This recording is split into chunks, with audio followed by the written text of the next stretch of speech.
the North End. This is the North End. Hi everyone and welcome to the North End. My name's Aizaz, resident Liverpool FC fan for the North End, and I'm going to talk a bit about the evolution of Liverpool's attack. Did you see what I did there with the purchase of one Darwin Nunez? I'm going to try my best to be balanced. I'm going to try to talk about the bad and the good, but I don't know how much I can be balanced because I am really effing excited that Liverpool FC have got their man. Now, before I start about anything, listing the bad and the good and just analyzing this transfer from that side, I just want to talk a little bit about the price. Now, on the price, let's start with a tiny little rant about euros versus pounds, because I understand it's the off season, even though the Nation League's games are playing. Where did the euros come from? Where did the reporting our transfer in euros come from? Like, what is that all about? Like, I know Fabrizio Romano, he consistently talks about euros, but all the English analysts, all the people that report on the Premier League, they usually talk about transfers in pounds. But I guess the euros made this even more dramatic than it is. And by the way, this is a big transfer. There's no two ways about that. Liverpool FC are spending a lot of money, and the way I would see investing a lot of money in their number one attacking target for the summer. But the sensationalism is already there. We don't need to make it more sensational by reporting in currency that we don't usually report in. Really, really, really weird. Anyway, let's look at the numbers. £64 million down and a potential £21 million extra. Now, honestly speaking, to me, as far as I'm concerned, I see this as a bit of a £20 million risk to Liverpool. He's £65 million at the moment. Of course, if we have to pay that £21 million extra, Darwin Nunez and Liverpool would have been a success. So I don't really know how this is a lose-lose situation for Liverpool. I think the 20 million that I'm talking about is if it all goes bad and it doesn't work out, somebody will take Darwin off our hands for 45 to 50 million. I can almost guarantee that. I feel that 20 million, if he wasn't to work out, would be a loss. Now, why would he not work out? Well, firstly, as much as I said earlier on that I'm struggling, about why Darwin Nunez wouldn't work out. There are points about this transfer that I can still understand, even if I don't agree. The first one is he is relatively unproven over a long time. Darwin Nunez had one amazing season, and that's it. The season before that, he was playing on the left, and he wasn't necessarily contributing with the kind of goals that we've purchased him for. Another thing is Liverpool have to now transition their attack to bring Darwin in.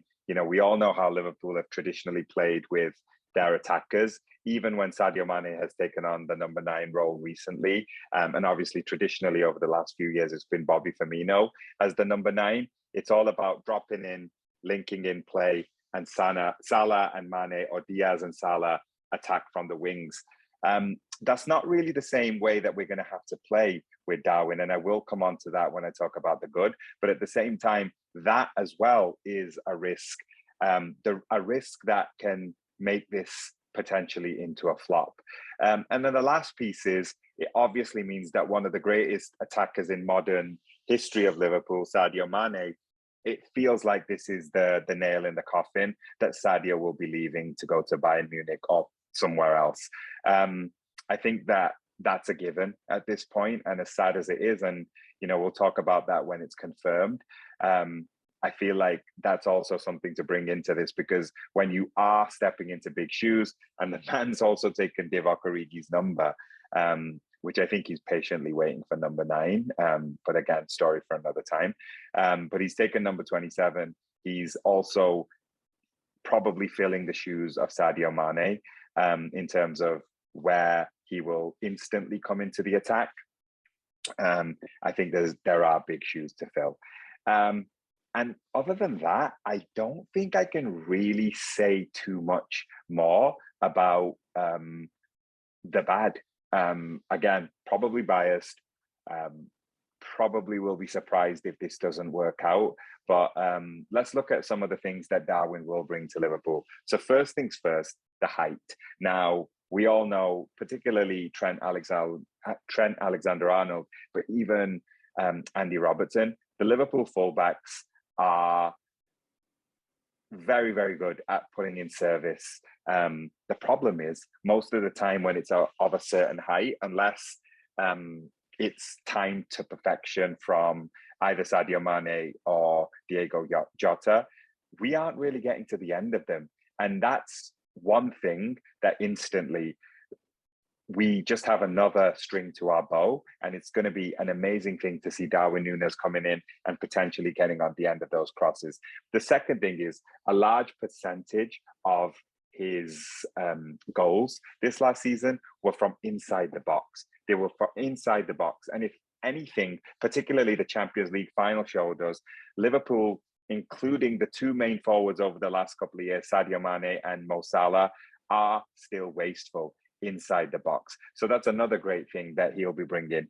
The man scored 34 goals in 41 appearances for Benfica last season, including Champions League goals. So Darwin Nunez is coming on a hot streak, but at the end of the day, it's going to be up to Liverpool to actually make that hot streak into who he is as a player. And another thing that I think is going to G him on personally is this transfer is going to be intrinsically linked with Erling Haaland joining Man City. It's just the two best teams in England. They went toe to toe, and now they've brought similar, not exactly the same, of course. And I'm not comparing them at the moment. Of course, Erling Haaland is a bigger free agent. He's a bigger capture, and he's a bigger name in the world of football. But physically and just the way they play, they roughly represent the same thing, and they roughly represent a transition from both team, slightly starting to forward plan and change system. Another thing that's interesting about Darwin Nunez is he's been described by one of his former teammates, Adel Taarabt, the baller himself, as a cross between Edison Cavani and Luis Suarez. Now, that's some praise. The truth is, if reports are to be believed, Edison Cavani is actually Nunez's hero, not Luis Suarez. And, he is similar in stature and the way he'll lead the line. But the cool thing is, and Edison Cavani could do this as well, Nunez can play anywhere across the front three. So that's actually going to be really funny and interesting as well. On one side, you put him right in the middle.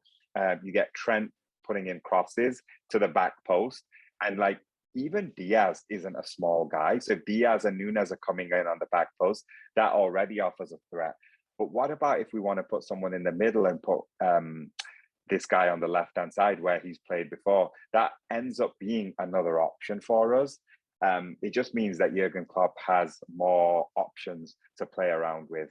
The last thing I want to say as well about him is he's on a reported £98,000 a week. Now, we have to talk about that again from a value perspective. Yes, his transfer fee was maybe more expensive for someone who's only really done it big for one season. But when you look at the whole transfer, which it's worth doing at some point, I think that there is value in this versus the £400,000 it would have taken us reportedly to re-sign Sadio Mane, who's 30 years old. So we're getting a 22-year-old with his best years ahead of him for less than a quarter of what Sadio Mane is reportedly wanting. And again, it just represents a lot of good business for Liverpool from that side as well. Anyway, there's a brief summary. I'm super excited. Definitely getting Darwin on one of my shirts. Can't wait to see what song Liverpool come out with. I have a feeling the word darling might end up being part of it. Oh my Darwin, oh my Darwin, oh my Darwin. Number 9. He's not number 9 at the moment. But anyway, leave any thoughts, comments, likes, whatever you want underneath. Would love to debate this. I know it's a controversial transfer fee just because of the scale of it, but hey, why not use this off season to have a chat and debate? And please share with your friends as well, particularly if they support Liverpool. Maybe if they've got another idea or another thought to what I'm thinking. Anyway, that's all for now, and hopefully I'll be coming back with another video with more Liverpool signings as the summer progresses. Okay, bye. This is the North End.